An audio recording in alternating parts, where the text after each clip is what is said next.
సిక్కు మతానికి సంబంధించి పవిత్ర మత గ్రంథం ఉన్నది.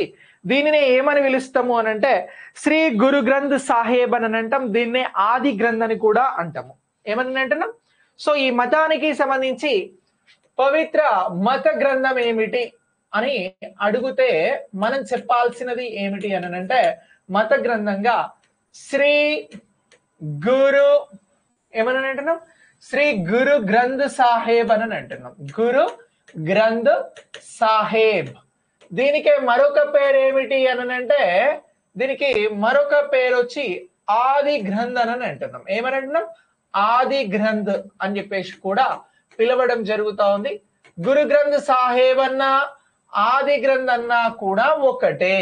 సో ఇది దేనికి సంబంధించిన పవిత్ర మత గ్రంథము అని అంటే సిక్కు మతానికి సంబంధించినటువంటి పవిత్ర మత గ్రంథంగా మనం గుర్తించాల్సి ఉంటది.